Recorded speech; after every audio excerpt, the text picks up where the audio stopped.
YouTube channel.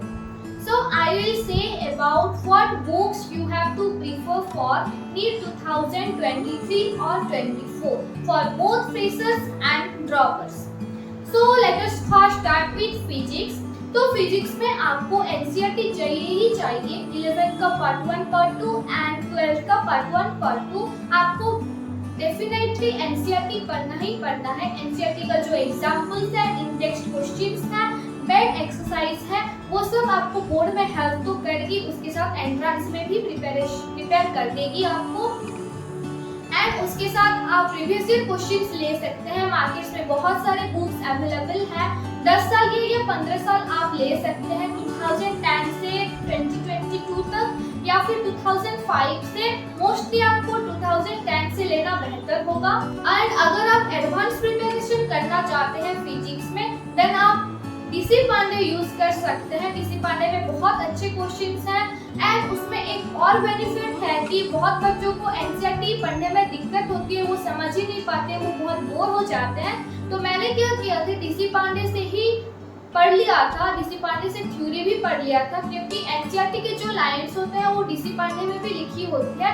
एक type ये बोल सकते हैं कि एनसीईआरटी से ही एक्सट्रैक्ट किया गया है डीसी पांडे बुक में। ऑल्सो आपको एनसीईआरटी एग्जाम्पलर के क्वेश्चन भी मिल जाएंगे। सो अगर आप एडवांस प्रिपरेशन करना चाहते हैं तो आप डीसी पांडे यूज कर सकते हैं। बहुत बच्चे एससी बर्मा में भी यूज करते हैं, लेकिन उतना जरूरत नहीं है नीट के लिए। प्रीवियस ईयर में वो सब जरूरी था, लेकिन जब से गाइडलाइन आया है कि सिर्फ एनसीईआरटी बेस्ड भी पेपर आएगा, सो आपको एससी बर्मा यूज करने की कोई आवश्यकता नहीं है, वो जेईई मेन के लिए जरूरत होती है। And now it's time for chemistry. तो केमिस्ट्री का तो 3 पार्ट है, आपको पढ़ना है physical chemistry, inorganic chemistry and organic chemistry. तो फिजिकल केमिस्ट्री के मैं यही बोलूंगी कि आपको एनसीईआरटी तो पढ़ना बाउंड है, उसमें जो इंडेक्स क्वेश्चंस हैं, एग्जांपल्स हैं, बैक एक्सरसाइज है, आपको करना है। हाँ, थोड़ा फिजिकल में ये प्रॉब्लम है कि बैक एक्सरसाइज में थोड़ा क्वेश्चन लेंदी होता है एंड आंसर भी थोड़ा लेंदी निकलता है। अगर आपके पास बहुत ज्यादा टाइम नहीं है तो आप बैक एक्सरसाइज छोड़ सकते हैं, लेकिन अगर आपके पास टाइम है तो आप बैक एक्सरसाइज डेफिनेटली करें। एंड एनसीईआरटी में जो भी फॉर्मूलाज लिखे हुए हैं फिजिकल केमिस्ट्री के, आपको सब कुछ रट लेना है। एंड आपको बहुत सारे क्वेश्चन प्रैक्टिस करने होंगे फिजिकल केमिस्ट्री के। आप कोई बुक रेफर कर सकते हैं या फिर इसका भी प्रीवियस ईयर क्वेश्चन आप प्रिपेयर कर सकते हैं। प्रीवियस ईयर क्वेश्चन को आपको 6 से 7 बार प्रैक्टिस कर लेना है। And now for inorganic chemistry. तो इनऑर्गेनिक केमिस्ट्री के लिए आपको एनसीईआरटी से बाहर जाने की कोई जरूरत नहीं है। आपके नोट्स, आपके जो टीचर्स पढ़ा रहे हैं उसके जो नोट्स हैं, क्योंकि वो सिंप्लीफाइड वर्जन होता है एनसीईआरटी का। एंड इनऑर्गेनिक का एनसीईआरटी के बाहर कुछ भी नहीं आएगा। आप बहुत बार आप जितने बार पढ़ सकते हैं आप इनऑर्गेनिक केमिस्ट्री पढ़ लीजिए। एंड उसका क्वेश्चन प्रैक्टिस करने के लिए आप सिर्फ प्रीवियस ईयर क्वेश्चन ही प्रैक्टिस कर लीजिए, उतने में आपका इनऑर्गेनिक केमिस्ट्री हो जाएगा। लेकिन आपको हर दिन पढ़ना पड़ता है इनऑर्गेनिक केमिस्ट्री, वरना आप भूल जाओगे। डेली आपको रिवाइज करना पड़ेगा। ऑर्गेनिक केमिस्ट्री आपको एनसीईआरटी ही पढ़ना है, उसके साथ आपको जो नोट्स प्रोवाइड कर रहे हैं टीचर्स आपके, वो उसमें से आप फॉलो कर सकते हैं।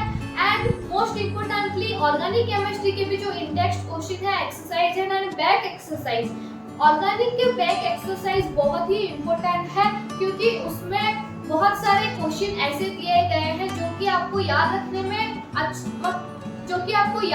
में आसानी होगी। वो क्वेश्चन आपको इंटेलेक्चुअल पावर बढ़ाने में हेल्प करती है, आपको नेम रिएक्शन याद रखने में बहुत ही हेल्प करती है। प्रीवियस ईयर क्वेश्चन आपको प्रैक्टिस कर लेना है ऑर्गेनिक के भी, उसके बाहर आपको कुछ करना नहीं है। वैसे भी नोट्स में और आपके कोचिंग में या फिर आपके स्कूल में आपको प्रोवाइड कर दिया जाएगा क्वेश्चंस, तो आप उस क्वेश्चन से भी सॉल्व कर सकते हैं। लेकिन आपको बहुत ज्यादा बुक्स इधर उधर का पढ़ने की कोई जरूरत नहीं। Third, now it's for biology. आप सबको पता है बायोलॉजी में एनसीईआरटी कितना इम्पोर्टेंट है। बायोलॉजी के सिर्फ 2 ही बुक्स हैं, 11th का एंड 12th का, तो आपको सब कुछ रट लेना है बायोलॉजी का स्टार्टिंग से एंड तक। कुछ पार्ट्स में जैसे कि फिजियोलॉजी वाले पार्ट में और मॉलिक्यूलर बेसिस इनहेरिटेंस वाले पार्ट में, जेनेटिक्स में, वो आप डायरेक्ट एनसीईआरटी में समझ में नहीं आएगा, तो आपके टीचर आपको वो नोट्स प्रोवाइड करेंगे। वो नोट्स के साथ आप एनसीईआरटी ही पढ़े, बहुत बाहर की बुक पढ़ने की कोई जरूरत नहीं है। बच्चे 2 मैथ्स पढ़ते हैं और बहुत सारे बुक्स पढ़ते हैं, वो सब कुछ भी जरूरत नहीं है। हाँ, आप क्वेश्चन प्रैक्टिस के लिए बाकी बुक्स रेफर कर सकते हैं, बट प्रीवियस ईयर क्वेश्चन तो मोस्ट है, आपको वो जैसे भी बहुत बार आपको प्रैक्टिस करना है previous year question. Mostly student ये भी करते हैं कि आप बार बार एनसीईआरटी पढ़ते हैं, 19 बार 20 बार पढ़ते हैं और क्वेश्चन प्रैक्टिस भी नहीं करते। ऐसे भी उनका अच्छा मार्क्स आता है, लेकिन मैं ये प्रीफर करूंगी कि आपको क्वेश्चन भी प्रैक्टिस करना पड़ेगा। मतलब स्टेटमेंट वाइज क्वेश्चन आपने देखा 2022 में बहुत सी स्टेटमेंट वाइज क्वेश्चंस आए हैं, मैथमेटिक्स क्वेश्चंस आए हैं, तो उस टाइप के क्वेश्चन आप अगर प्रैक्टिस बहुत अच्छे से कर लेते हैं तो आपका पेपर बहुत ही अच्छा जाएगा। तो stay tuned for new exciting videos and motivation tips and guidance for NEET examinations. Like, share and subscribe my YouTube channel, and thank you. Be optimistic.